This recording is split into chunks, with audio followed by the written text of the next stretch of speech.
Wassalatu wassalamu ala rasulillah Nabina Muhammadin wa ala alihi wa ashabihi wa man tabi'ahum bi ihsan ila yaumiddin, amma ba'd. Kaum muslimin jemaah salat maghrib rahimani wa rahimakumullah. Alhamdulillah, pada malam hari ini kita melanjutkan kajian kitab Al-Adabul Mufrad, adab yang disendirikan oleh Al-Imam Al-Bukhari rahimahullahu ta'ala. Kita pada malam hari ini masuk di bab ke-7 terkait dengan adab bersama orang tua. Kata beliau rahimahullah, babu uquqil walidain. Ini lawan dari 6 bab sebelumnya. Kalau 6 bab sebelumnya itu wajibnya kita berbuat baik dan taat kepada kedua orang tua kita, dan wajibnya kita membalas jasa mereka dengan berbuat baik kepada mereka, secara khusus ibu kita. Di bab ini, bab ke-7, ini awal dari penjelasan Al-Imam Al-Bukhari rahimahullah haramnya dan dilarangnya kita durhaka kepada kedua orang tua kita. Beliau akan membawakan beberapa hadis terkait dengan hal ini di bab-bab yang akan datang. Ada beberapa bab terkait dengan ini. Yang jelas, sepakat para ulama rahimahumullah, yaitu ulama Islam, berdasarkan dalil Quran dan hadis, bahwa haram bagi kita sebagai muslim, demikian pula muslimah, untuk durhaka kepada kedua orang tua kita. Allah Subhanahu wa taala berfirman, "Fala taqul lahumā uff." Jangan katakan kepada kedua orang tuamu uff. Kalimat yang menunjukkan kita tidak suka atau menghardiknya. Ini larangan dalam Al-Quran, menunjukkan haramnya. Juga apa yang dikatakan oleh Nabi Sallallahu Alaihi Wasallam dalam sebuah hadis, dan nanti akan datang juga hadisnya, ini adalah dosa besar.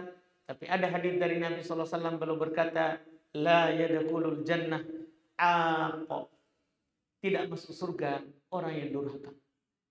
Tidak akan masuk ke dalam surga orang yang durhaka. Ini menunjukkan haramnya durhaka kepada kedua orang tua. Dan hadis-hadis yang sangat banyak dalam bab ini nanti akan kita dapatkan insyaallah ta'ala di bab-bab yang dibawakan oleh Al-Imam Al-Bukhari rahimahullahu ta'ala. Beliau bawakan hadis pertama, itu hadis ke-15 di Adabul Mufrad ini, dan pertama dalam bab haramnya kita berbuat durhaka. Kata beliau rahimahullah, haddatsana Musaddadun, telah bercerita kepada kami Musaddad, guru beliau Musaddad. Qala, beliau berkata, haddatsana Bishr ibn Mufaddal, telah bercerita kepada kami Bishr ibn al-Mufaddal, itu ibn Lahik Abu Ismail beliau namanya, salah satu penghafal hadis yang thiqatun thabtun, terpercaya. Qala, beliau berkata, haddatsana al-Jurairi, telah bercerita kepada kami Al-Jurairi. Al-Jurairi ini adalah daerah asalnya, adapun namanya Sa'id ibn Iyas. Ya, beliau pada dasarnya adalah rawi yang thiqah, terpercaya dalam penukilan hadis. Hanya saja kita harus berhati-hati, hadis yang beliau sampaikan ia 3 tahun sebelum meninggal. Karena 3 tahun sebelum beliau meninggal itu taghayyar hifdhuh, berubah hafalannya. Itu dari kuat menjadi lemah. Ya, ingatannya sudah melemah 3 tahun terakhir. 3 tahun terakhir. Ya, sebagaimana kebanyakan ya daripada ya manusia itu kalau umur tua masuk dalam usia pikun. Iya, masuk dalam usia pikun. Walaupun ada orang pikunnya itu tidak ingat sama sekali, yaitu akalnya hilang seperti anak kecil lagi. Ada juga orang pikulnya itu tidak terlalu, hanya melupakan sebagian ingatan, sebagiannya dia ingat. Ini Al-Jurairi ini beliau rawi yang terpercaya dalam penukilan hadis. Hanya saja kita lihat siapa yang berguru kepadanya di 3 tahun terakhir sebelum meninggal. Karena semua yang mengambil hadis darinya 3 tahun terakhir sebelum meninggal, itu adalah hadisnya telah berubah. Telah berubah disebabkan karena berubah hafalannya. Kemudian beliau berkata, itu Al-Jurairi, an Abdurrahman ibn Abi Bakrah. Dari Abdurrahman ibn Abi Bakrah. Ya, Abdurrahman bin Abi Bakrah, dia tentunya anak dari sahabat Abu Bakrah, sahabat Nabi sallallahu alaihi wasallam, terkenal apalagi dengan penukilan hadis, orang yang mendapatkan 1 rakaat ketika masuk dalam keadaan imam ruku. Jadi Abu Bakrah punya kisah dalam hal itu. Beliau masuk di Masjid Nabawi, Nabi sedang ruku, sedang sholat bersama para sahabat. Jadi dia juga masuk, ingin mendapatkan 1 rakaat. Dia masuk di pintu ruku. Dia ruku di pintu. Saking semangatnya mau mendapatkan 1 rakaat. Ruku di pintu, jalan sambil ruku. Jalan sambil ruku sampai ke sok. Pada akhir, setelah salam, Nabi berkata kepadanya, Zadakallah hirson wala ta'ud. Semoga Allah menambah semangatmu, tapi jangan diulangi seperti itu. Jadi maksudnya, boleh orang bersemangat, tapi tidak juga sampai ruku jauh sana baru jalan ke sok. Memang kita dituntut untuk bersemangat. Nabi SAW dalam hadits Abu Hurairah beliau berkata, ihris ala ma yanfa'uk wasta'in billah. Selalulah kamu bersemangat terhadap apa yang bermanfaat bagimu. Apa saja yang bermanfaat bagimu dari perkara dunia, lebih-lebih akhirat, bersemangatlah. Wasta'in billah, tapi jangan lupa kamu minta tolong kepada Allah. Karena semangat bagaimanapun semangatnya kita, kalau tidak ada bantuan dari Allah, tidak akan jadi juga. Jadi dituntut seorang itu bersemangat. Tapi masalah ibadah itu ada tuntunannya. Maka Nabi menasihatkan kepadanya, semoga Allah menambah semangatmu, tapi kamu jangan ulang. Kemudian Nabi berkata kepadanya, idza ataitumus shalah fa'tuha bis sakinati wal waqar. Wa ma adraktum fasallu wa ma fatakum fa'tu. Apabila kalian mendatangi sholat, itu datangi dengan sakinah, tenang, wal waqar, berwibawa.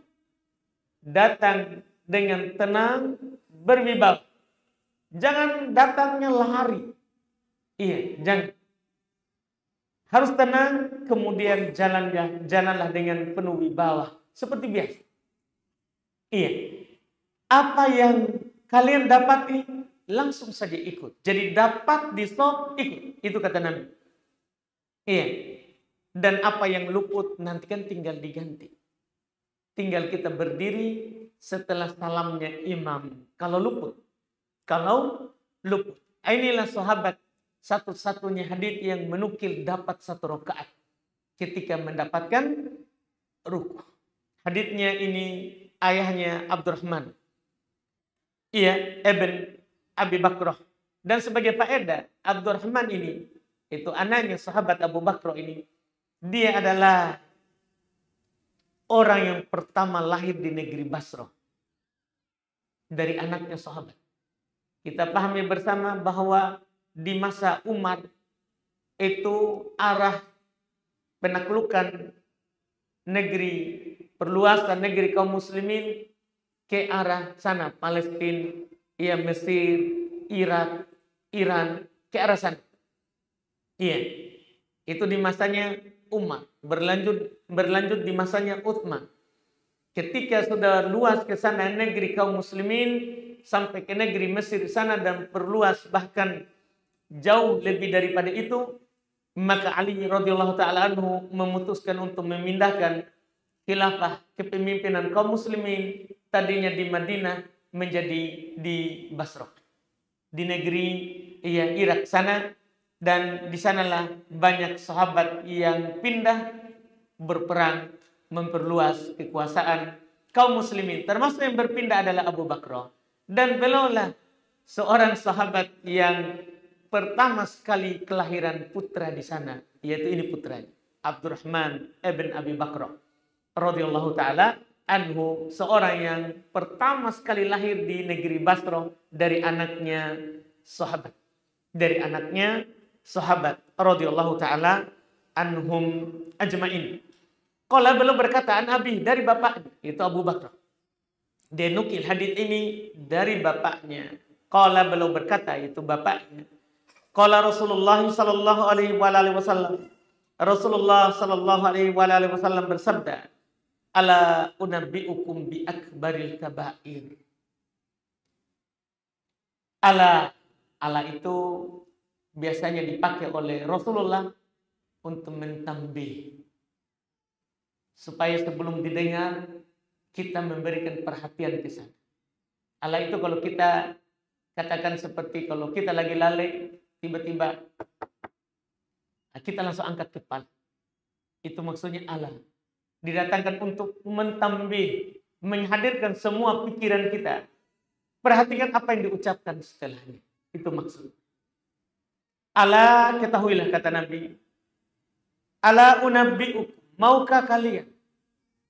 Unabbi'ukum, kabarkan kepada kalian. Saya kabarkan kepada kalian bi akbaril kabair, dengan dosa besar dari dosa-dosa besar. Akbar al-kabair. Iya, dosa besar dari dosa-dosa besar. Salatan, kata Abu Bakar, Nabi ucapkan 3 kali. Yaitu Nabi ulang 3 kali. Karena Nabi SAW kalau menasihati, memberikan kabar tentang sesuatu, belum berucap 3 kali. Ala unabbi'ukum bi akbaril kabair. Maukah kalian saya beritakan kepada kalian dosa besar? Belum ucapkan 3 kali. Qalu, kata para sahabat, bala ya Rasulullah. Ya wahai Rasulullah. Qala, kata Nabi, al-isyraku billah. Yang pertama, kamu menduakan Allah. Ini tidak ada yang lebih besar daripada ini. Ini nomor 1 dari besar dari dosa besar. Tentunya setelah berucap atas nama Allah tanpa ilmu. Karena berucap atas nama Allah tanpa ilmu lebih besar daripada syirik. Iya. Pertama, syirik kepada Allah. Yang kedua, ini menjadi poin kita, wa uququl walidain, dan durhaka kepada kedua orang tua. Jadi durhaka ini letaknya setelah syirik. Sebagaimana berbuat baik kepada kedua orang tua sudah lewat bersama kita, itu letaknya setelah perintah beribadah kepada Allah. Maka durhaka kepada kedua orang tua itu adalah termasuk dosa besar. Wajalas, Nabi ucapkan itu dalam keadaan berdiri. Nabi ucapkan 2 tadi itu dalam keadaan berdiri. Kemudian beliau duduk. Wa kana muttaqian, dan beliau duduk bersandar. Ala wa qauluz zur, ketahuilah juga berkata dusta. Berkata dusta. Dan mazala yukarriruha hatta qultu laitahu sakat. Terus Nabi ulang-ulang itu. Sampai saya berkata, sekiranya belum diam. Sekiranya belum diam dari mengulanginya lagi. Ini hadis tentunya tidak samar bagi kita dan sangat jelas. Ini termasuk hadis muhkam, hadis yang sangat jelas sekali akan haramnya kita durhaka kepada kedua orang tua kita. Ini dari dosa besar, dan hal ini bukan hanya sekedar 1 kali Nabi ucap. Bahkan di awal Nabi sudah ucapkan 3 kali. Memberikan perhatian dan taukid, penguatan terhadap apa yang beliau sampaikan setelahnya. Setelah itu, beliau sampaikan lagi dengan berulang. Bahkan dari berdiri, duduk, diulang-ulang lagi. Dari berdiri, kemudian duduk, dan diulang-ulangi lagi. Ini menunjukkan sekali lagi bagaimana Nabi kita Muhammad SAW, ia perhatian kepada kita umatnya. Jangan sampai kita jatuh kepada hal-hal yang nanti membuat kita rugi ketika menghadap kepada Allah Subhanahu wa ta'ala. Itu masuk dari dosa besar yang diingatkan oleh syariat untuk dijauhi. Kemudian kata beliau di hadis berikutnya, haddatsana Muhammad ibn Sallam, telah bercerita kepada kami Muhammad ibn Sallam, murid guru dari Al-Imam Al-Bukhari rahimahullah. Beliau adalah Muhammad ibn Sallam Al-Bikandi. Dia juga rawi yang thiqatun, rawi yang terpercaya, suduq, jujur. Iya. Qala, beliau berkata, akhbarona Jarir, telah bercerita kepada kami Jarir, yaitu Jarir ibn Abdul Hamid.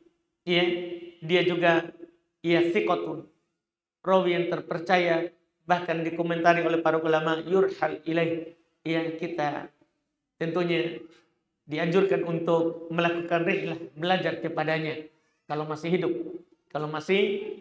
Karena dia adalah rawi yang banyak ilmunya. Kata beliau, an Abdul Malik ibn Umair, dari Abdul Malik ibn Umair. Abdul Malik ibn Umair Abu Umar Al-Qurashi. Iya. Dan ini rawi juga Imam Ahmad berkomentar, beliau rawi yang tidak terlalu kuat hadisnya. Cuman hadisnya sedikit sekali. Dari buku-buku hadis. Beliau berkata, an Warrad katibil Mughirah bin Syu'bah. Dari Warrad, juru tulisnya Al-Mughirah ibn Syu'bah. Qala, beliau berkata, kataba Muawiyah ilal Mughirah. Muawiyah menulis kepada Al-Mughirah, uktub ilayya bima sami'ta min Rasulillah. Tuliskan untukku apa yang engkau dengar dari Rasulullah SAW. Ini semangatnya dulu para sahabat untuk mencari ilmu, yaitu peninggalan Nabi SAW berupa hadis. Mereka saling menulis surat, mengirim surat, agar supaya dituliskan kepada mereka, untuk mereka hadis dari Nabi sallallahu alaihi wasallam. Qala Warrad, maka berkata Warrad, yaitu juru tulis dari sahabat Al-Mughirah bin Syu'bah. Al-Mughirah bin Syu'bah terkenal termasuk yang sering melayani Rasulullah sallallahu alaihi wasallam saat safar. Terkadang beliau membukakan sepatu Nabi sallallahu alaihi wasallam. Iya, ini sahabat Al-Mughirah ibn Syu'bah. Beliau punya juru tulis yang bernama Warrad. Ketika Muawiyah mengirim surat kepadanya agar supaya dituliskan hadis yang beliau dengar dari Rasulullah, maka Al-Mughirah bin Syu'bah menyuruh juru tulisnya untuk menulis. Fa'amla alayya, maka beliau imlakan, diktekan kepadaku. Wa katabtu biyadi, dan saya tulis dengan tanganku. Ini menunjukkan bahwa betul-betul ini adalah amanah yang dituliskan untuknya kepada dari Al-Mughirah bin Syu'bah kepada Muawiyah. Inni sami'tuhu, dia tulis, saya mendengarnya, gitu. Saya mendengar Rasulullah yanha'an kasratis su'al wa idha'atil mal wa an kila maqam. Rasulullah, saya mendengar Rasulullah sallallahu alaihi wasallam melarang dari kasratis su'al, sering meminta-minta. Wa idha'atil mal, dan menelantarkan harta. Wa an kila maqam, dan Rasulullah melarang dari kila wa qol, dikatakan dan mengatakan. Itu menukil ucapan tanpa memperjelas apa yang dia nukil. Di hadits ini sebenarnya tidak ada poin judul bab. Tidak ada yang terkait dengan durhaka kepada kedua orang tua. Kenapa bisa tidak ada? Karena sebenarnya ini penukilannya yang belum nukil kurang. Kenapa kurang? Nanti akan dibawakan insya Allah di bab-bab yang akan datang. Hanya saja di sini ada faedah. Ternyata kita dalam Islam dilarang meminta-minta. Dan itu dimaklumi. Orang yang di dunia ini meminta-minta kepada manusia, itu akan datang di hari kiamat dalam keadaan tidak ada di wajahnya itu daging. Tidak ada di wajahnya daging. Haram seorang itu meminta-minta.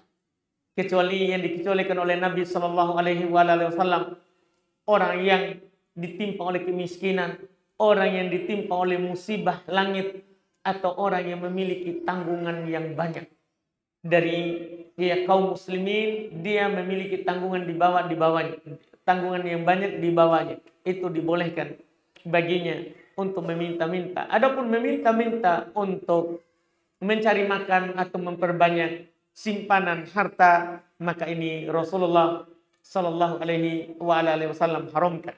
Kemudian yang kedua, yang diharamkan di sini adalah idaatul mal. Kita pahami bersama, mal artinya harta. Kenapa dinamakan harta itu mal? Dikarenakan ia milul qalb ilaih, itu hati condong kepada. Mal dinamakan mal karena hati condong kepadanya. Tidak ada seorang pun dalam kehidupan dunia ini kecuali pasti hatinya condong kepadanya. Bahkan itu tidak akan pernah tua. Dan tidak akan pernah kecondongan hati seorang hamba itu hilang kerakusannya. Tidak akan pernah. Karena kata Nabi yamla'u, tidak akan penuh dari keinginan seorang anak Adam kecuali tanah yang masuk menutupinya, yaitu kecuali meninggal, kecuali dia meninggal. Tapi yang dicela di sini bukan memperbanyak harta. Yang dicela di sini adalah bukan memperbanyak harta. Yang dicela adalah menelantarkan harta. Karena seorang yang banyak hartanya itu lebih bagus daripada orang yang tidak punya harta. Daripada orang yang tidak punya harta. Iya, karena Nabi katakan nikmal mal li rajul soleh. Sebaik-baik harta adalah punyanya lelaki soleh. Juga Nabi bahkan menjadikan lambang kebahagiaan seorang hamba punya rumah luas. Tidak mungkin dia punya rumah luas kalau tidak punya harta. Punya kendaraan yang bagus. Tentunya tidak mungkin dia punya kendaraan yang bagus kalau tidak memiliki harta. Ini dua lambang kebahagiaan. Iya, dari 4 lambang kebahagiaan seorang hamba. Karena lambang kebahagiaan kita ada 4. Dikatakan oleh Nabi SAW sebagaimana lambang kesusahan juga ada 4. Dalam hadis, yaitu kalau seorang punya rumah luas, kendaraan bagus, itu 2 diantaranya. 2 sisanya adalah istri yang solehah dan tetangga yang soleh. Karena kalau kita punya rumah bagus, punya kendaraan bagus, tapi istri meletihkan, tidak akan bahagia. Tidak akan juga bahagia. Juga kalau kita punya kendaraan bagus, rumah bagus, istri sudah soleha, tapi tetangga-tetangga kita tidak bagus, juga tidak ada kebahagiaan. Susah untuk kita bahagia. Maka lambang kebahagiaan seorang kalau dia punya 4. Punya rumah bagus, kendaraan bagus, istri rumahnya juga bagus. Dan tetangga juga di samping kiri dan kanan, depan dan belakangnya adalah bagus. Tapi kalau kita mendapatkan 4 ini atau salah satunya,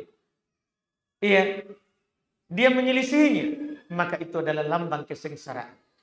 Punya kendaraan tidak bagus, rumah tidak luas, tetangga tidak soleh. selalu mengganggu kita dengan lisan dan perbuatannya, atau kita punya istri tidak solehah, ini lambang kesengsaraan. Jadi memiliki harta bukan itu yang dicela. Bahkan ada sahabat di masa Nabi, dia ingin sedekahkan hartanya karena dia hanya punya seorang anak perempuan. Kan kalau punya seorang anak perempuan kan, kalau sudah dinikahi oleh seorang laki-laki, sudah. Dia menjadi tanggung jawab suami. Maka dia berkata, boleh nggak saya sedekahkan seluruh harta dan ahli waris kecuali satu? Rasulullah berkata kepadanya, enggak. Dia bilang setengah dari harta yang saya punya. Tidak. Nabi bilang, tidak boleh. Dia bilang, kalau begitu sepertiga. Nabi berkata kepadanya, Abdullah, dapat sepertiga. Betul, tapi sepertiga itu sudah banyak. Dan ini yang saya mau sampaikan. Kata Nabi, kamu tinggalkan keluargamu, ahli warismu, anakmu dalam keadaan kaya, itu lebih baik daripada nanti kamu tinggalkan dalam keadaan miskin, minta-minta ke orang. Ini menunjukkan bahwa terpuji itu punya harta. Terus apa yang dicela di sini? Perhatikan lafaznya. Idha'atul mal. Menelantarkan harta. Kita punya harta, kita tidak jaga, kita tidak pelihara. Iya. Ini yang dicela. Kita harus paham bersama tentunya harta ini adalah amanah yang Allah berikan kepada kita. Allah berikan kepada kita. Iya, Allah sebutkan di Quran. Kita bisa baca surah An-Nur. Ayat 33. Wa atuhum mimmalillah. Berikan kepada mereka dari harta Allah. Ini diingatkan. Dari harta Allah. Jadi, apa yang kita punya itu punyanya Allah. Yang kita punya. Itu punyanya Allah. Itu miliknya Allah. Kalau kita telantarkan, ya kita telantarkan punyanya Allah. Kita telantarkan punyanya Allah. Oleh karena itu nanti di hari kiamat, kaki kita tidak akan bergeser sampai kita ditanya dari mana kita dapat itu harta dan di mana dibelanjakan. Dari mana kita dapat dan di mana kita belanjakan. Itu akan ditanyakan oleh Allah Subhanahu wa taala kepada kita. Oleh karena itu, para ulama kita menjelaskan bahwa harta itu dua hal yang harus kita perhatikan. Yaitu dari sisi di mana kita dapat, kemudian yang kedua, di mana kita infakkan. Kita harus dapatkan dari yang halal. Tidak boleh dari yang haram. Dan kita harus belanjakan ke yang halal. Apakah ke kewajiban kita? Dari nafkah-nafkah wajib, seperti menafkahi istri, menafkahi anak, orang tua, dan orang-orang yang menjadi tanggung jawab kita. Ke yang wajib. Atau ke yang mustahabat, yang sunnah. Itu orang-orang dekat dengan kita setelah yang wajib tadi. Orang-orang yang dekat dengan kita setelah yang wajib tadi. Atau orang-orang yang membutuhkan infak dan uluran tangan kita. Karena Allah katakan di Quran, wa anfiqu mimma ja'alakum mustakhlifina fi. Infakkanlah apa yang Allah jadikan kalian sebagai penguasa di harta itu. Atau kepada hal yang mubah. Hal yang mubah itu hal-hal yang tidak wajib, tidak sunnah. Mubah. Misalnya untuk kita makan, untuk kita pakai. Untuk istri kita makan, untuk istri kita pakai. Untuk anak kita makan, untuk anak kita pakai. Itu hal-hal yang mubah. Itu yang diperhatikan dari harta. Kemudian yang terakhir yang diingatkan oleh Nabi Sallallahu Alaihi Wasallam adalah qila wa qal. Dikatakan dan mengatakan. Itu menukil ucapan tanpa ditahari, diperiksa benar atau tidak. Benar atau tidak. Dan ini Nabi ingatkan kepada kita dan kepada sahabat generasi terbaik dan kepada kita lebih lagi. Apalagi di masa kita sekarang ini. Masa yang sangat mudah menukilkan tanpa kita tahu jelas dari mana dan apa akibatnya yang kita timbulkan setelah kita menukil. setelah kita menukil. Iya, dalam hal ini tentunya Nabi Sallallahu Alaihi Wasallam melarang kita untuk bercerita terhadap semua yang kita dengar ke orang lain. Tidak semua yang kita dengar itu kita harus sampaikan ke orang. Iya, tidak harus. Masalah ilmu saja, seharusnya orang wajib tahu. Ketika Mu'adz bin Jabal tahu ilmu dari Nabi, belum bilang, apakah saya sampaikan kepada orang ini Rasulullah? Belum bilang, jangan. Tahan dulu. Mu'adz bin Jabal berkata, seandainya saya tidak takut menutup ilmu sebelum meninggal, beliau tidak sampaikan. Maka beliau sampaikan sebelum meninggal. Jadi ada dari ilmu itu, bahkan kalau tidak cocok sama orang, jangan disampaikan. Kita pilih-pilih, walaupun kita sudah siapkan, ini mau kita sampaikan sebentar. Tapi ternyata yang hadir tidak bisa menampung itu. Boleh kita tahan. Daripada Allah dan Rasulnya didustakan, gara-gara dia tidak paham. Disebabkan karena dia tidak memahaminya. Itu ilmu. Apalagi cerita biasa. Tidak semua yang kita dengar harus kita sampaikan. Harus kita sampaikan. Iya. Bahkan kepada orang-orang yang terdekat kita. Tidak semua. Karena tidak semua bisa menanggung apa yang kita dengar. Tidak semua bisa menanggung apa yang kita dengar. Dan tidak semua bisa bersikap seperti kita. Jangan sampai kadang kita dengar cerita di warkop, pulang ke rumah, cerita semua kepada istri. Demikian pula istri. Ada ceritanya sama kawan-kawan perempuannya. Pulang di rumah, cerita semua sama suaminya. Maksudnya alasannya adalah keterbukaan. Tidak. Nabi pernah bertanya kepada sahabat laki-laki dan perempuan. Sahabat laki-laki dan perempuan. Nabi bilang, sepertinya kalian bersaling bercerita. Terhadap apa yang kalian lakukan di rumah kalian bersama pasangan kalian. Semuanya diam. Karena betul terjadi. Iya. Lagi kumpul laki-laki perempuan. Mereka bilang, iya Rasulullah. Orang dari kami bercerita. Apa yang dilakukan sama suaminya, dia cerita sesama perempuan. Ya laki-laki juga begitu. Di sahabat. Itu terjadi di sahabat. Bagaimana dengan kita? Maka kata Nabi SAW, jangan kalian lakukan. La taf'alu. Jangan kalian lakukan seperti itu. Tidak boleh kita ceritakan ke orang. Seluruh apa yang kita dapatkan, apa yang kita dengar, jangan lakukan. Apalagi masalah hubungan ranjang. Nabi katakan, siapa yang melakukan itu, masalah hubungan ranjang, siapa yang melakukan itu, innama masaluhu kemathali syaitan, ya'ti syaitana fitori wan nas yanzuruna ilaih. Perumpamaan orang yang ceritakan suaminya atau orang ceritakan istrinya ke temannya, itu seperti setan laki-laki mendatangi, menggauli setan perempuan di jalan. Manusia melihat dia tidak peduli. Perumpamannya buruk, seperti setan. Ini contoh bahwa tidak semua yang kita lakukan, kita dengar, itu kita sampaikan ke orang. Iya, tidak semua kita sampaikan ke orang. Kita harus tahan.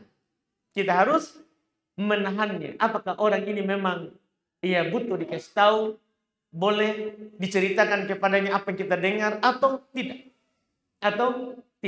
Apalagi masalah-masalah yang tentunya tidak ada manfaatnya, bahkan bisa mengadu domba antara kaum muslimin, membuat istri cerai dengan suaminya, membuat sahabat pisah dengan sahabatnya, membuat seorang teman pisah dengan temannya. Itu tentunya tidak boleh kita menukilnya. Tidak boleh kita menukilnya. Baik, kita cukupkan dulu. Sudah ada kode. Kita cukupkan, alhamdulillah. Kita lanjut lagi nanti setelah Ramadan. Jadi kita sudah tutup majelis hari ini insya Allah. Nanti kita bermajelis lagi setelah Ramadan insya-Allah taala sampai nanti datang pengumuman. Begitu. Alhamdulillah.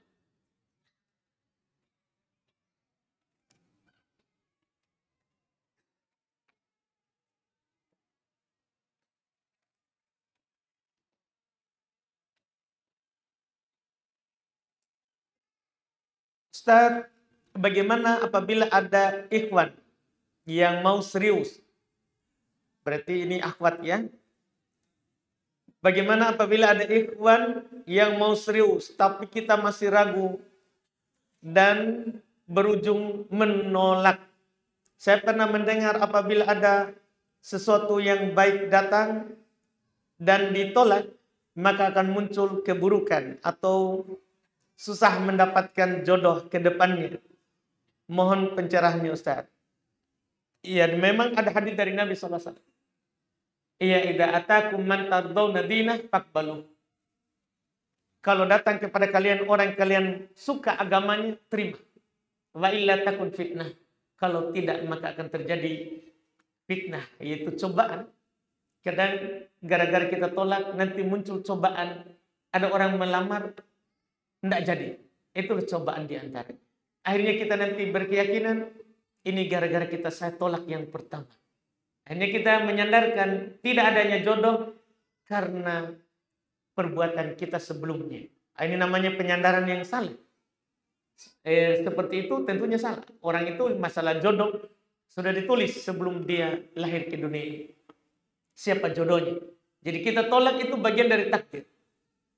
Iya, cuman seorang itu kalau ada yang melamar dan bagus agamanya, dia seharusnya terima. Dan dia tidak boleh ragu. Tidak boleh ragu dalam hal tersebut. Tapi kalau dia ragu, maka dia lakukan sholat istikharah. Dia lakukan sholat istikharah. Dia setelah melakukan sholat istikharah, dia jalani saja apa yang dimudahkan. Kalau itu jodohnya, maka akan dimudahkan. Kalau bukan, maka Allah akan persulit. Maka jangan menolak dari dirinya. Seharusnya dia sholat istikharah, minta pilihan kepada Allah.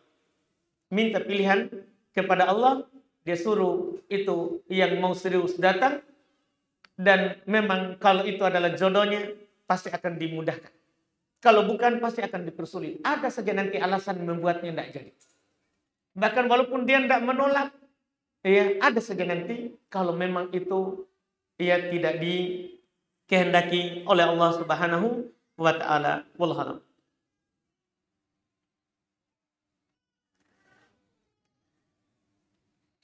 Bagaimana kita bisa mengendalikan emosi terkadang pada saat marah tidak sengaja menyakiti hati orang di sekitar seperti orang tua, keluarga, teman dekat, padahal tidak ada niat menyakiti dengan kata-kata. Iya. Kata-kata yang keluar. Tentunya Nabi sallallahu alaihi wasallam sudah menganjurkan hal tersebut di hadits Abu Hurairah. Kata Nabi, man kana yu'minu billahi wal yaumil akhir falyaqul khairan aw liyasmut. Siapa yang beriman kepada Allah Subhanahu wa taala dan hari akhirat, ucapkan yang baik atau diam. Artinya kalau kita yakin ucapan kita ini baik, ucapkan saja. Tapi kalau kita tidak yakin, tahan. Itu yang dianjurkan oleh Nabi sallallahu alaihi wasallam. Iya, makanya Nabi juga mengatakan, man yadmam li ma baina lahyaihi wa ma baina rijlaihi adman lahul jannah. Siapa yang bisa menjamin untukku apa yang di antara kedua tulang pipinya, yaitu lidahnya, mulutnya, dan apa yang di antara kedua pahanya, yaitu kelaminnya, maka saya jamin untuknya surga. Itu dia jamin. Ucapannya tidaklah berucap kecuali harus dia pikirkan dulu. Kecuali harus dia pikirkan dulu. Apakah ini akan baik jadinya atau tidak? Iya, tidak semua yang kita mau ucapkan, ucapkan. Harus pikirkan dulu. Apakah ini menyakiti teman, orang tua, atau sahabat, atau tidak. Itu yang diperhatikan. Itu kita menjamin lisan kita menahan lisan kita, tidak berucap kecuali memang kita yakin itu dalam perkara yang baik. Wallahu a'lam. Apabila adik atau saudara perempuan dan orang tua, itu ibu, berbuat maksiat, siapakah yang menanggung dosanya kalau orang tua laki-laki sudah meninggal? Tidak ada yang menanggung. Kalau orang tua sudah meninggal dan tadi sudah dia bernasihat, ya, mengarahkan anaknya kepada kebaikan, maka orang tuanya juga tidak menanggung, apalagi sudah balik. Demikian pula saudaranya tidak menanggungnya. kecuali dia ridho dengan maksiat itu. Kecuali dia ridho dengan maksiat itu, maka orang yang ridho terhadap maksiat sama dengan pelakunya. Tapi kita, saudara, ada hak untuk menasihati. Kita bersaudara karena kita yang saudaranya, apalagi saudara kandung, saudara saja saya muslim, maka ad-dinun nasihat. Agama itu dibangun di atas nasihat. Agama itu dibangun di atas nasihat, apalagi kalau saudara senasab. Iya, kita menasehatinya. Kita menasehatinya. Kalau diterima, alhamdulillah. Kalau tidak diterima, maka belum ada hidayah dari Allah Subhanahu wa Ta'ala. Doakan hidayah untuknya dan ingkari dalam hati hal yang berbau maksiat yang terjadi pada mereka.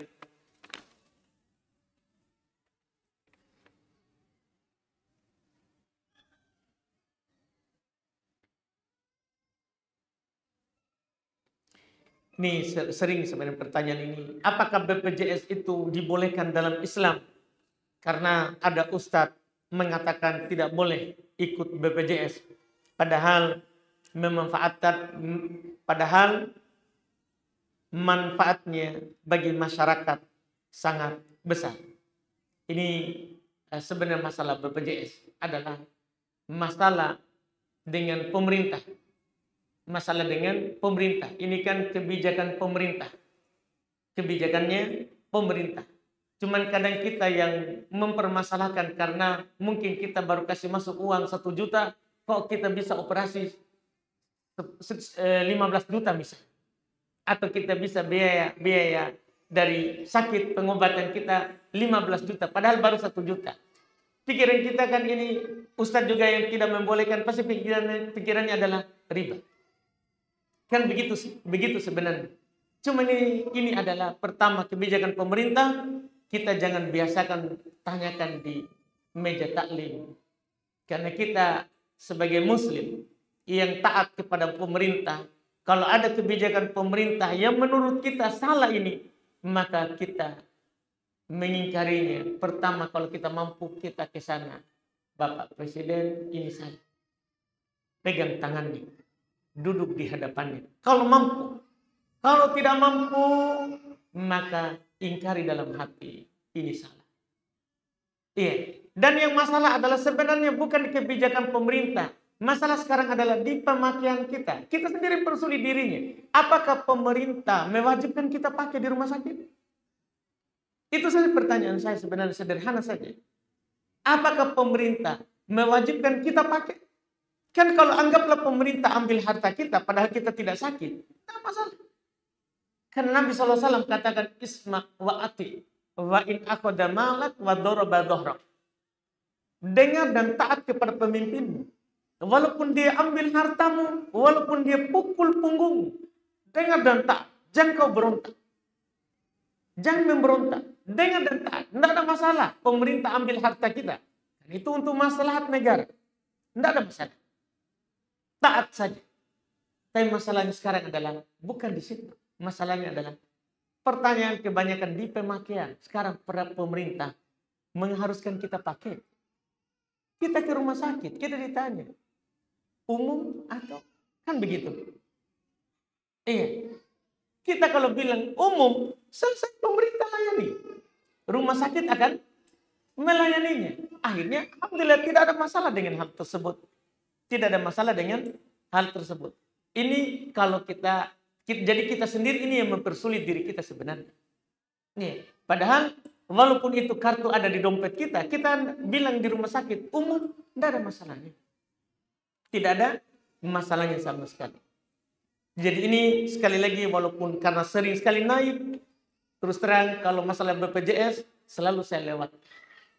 Karena itu tadi kita memang tidak boleh memprotes kebijakan pemerintah di mimbar, di meja taklim. Jangan biasakan itu.